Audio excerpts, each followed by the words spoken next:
House Speaker Mike Johnson is making good on a promise he made to the far-right members of his party, releasing 44,000 hours, of surveillance footage from the January 6th insurrection. At the same time, in the upper chamber, the senior Republican senator from Utah is pushing a debunked conspiracy theory about a rioter from that day. Joining us now on All the Absurdity, NBC News Justice reporter Ryan Riley. He's the author of the new book, Sedition Hunters, How January 6th Broke the Justice System. Please do go out and buy it. Ryan, talk to me about this footage. You've seen a good portion of it, if not all of it.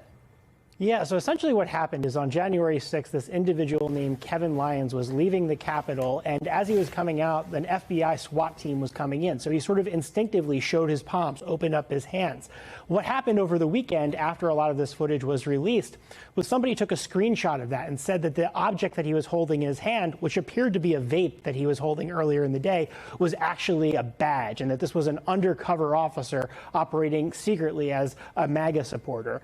And as it turns out, they didn't know who this individual was. He was someone I covered in the book. He was someone who I actually covered their sentencing over the hearing, and he's now sitting in federal prison for 4 years. So sort of a raw deal for him if he is in fact a federal agent. And what he was flashing that day was in fact this appeared to be this vape that he was holding earlier in the day. And it was just one of these other moments that was sort of easily debunked that then Mike Lee jumped upon over the weekend and said he wanted to question the FBI director, Chris Wray, about. And then, some other figures on the far right have backed away from this conspiracy theory, but Mike Lee hasn't. In fact, when I reached out to his office for comment, they basically pivoted to another conspiracy theory that has also been debunked. So now that all these videos are coming out, you can expect to see some more of this sort of garbage floating out there. And it's just important for people to be very cognizant of what they're looking at and make sure they know the proper context of what they're looking at, because it's very easy to get sort of tricked and fooled by bad actors in this space. All right, let me ask you about Mike Lee. And I know you just were talking about that, but the idea that he's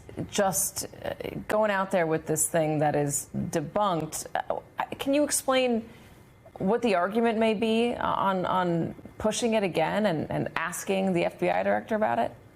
Yeah, I mean, that's really what the release of these videos are about, because theoretically releasing more January 6 videos shouldn't be good for Republicans. What happened was awful that day, but there's this significant portion of the Republican Party believes that there's going to be this secret key, this grand conspiracy that they're going to uncover, and that the FBI was secretly behind this or pushing this, or that federal agents were, pulling all the strings behind the scenes. Last week, there was discussion about ghost buses in Union Station, suggesting that the FBI had loaded a bunch of fake Trump supporters into a bus and then unleashed them on the Capitol. So it's really just far out there, bizarre stuff, like really laughable, frankly. But a lot of the Republican base believes a lot of this, just as a lot of the Republican base believed a lot of the conspiracy theories that led to January 6th in the first place. So it's important to sort of, be on top of these and debunk them as they come up.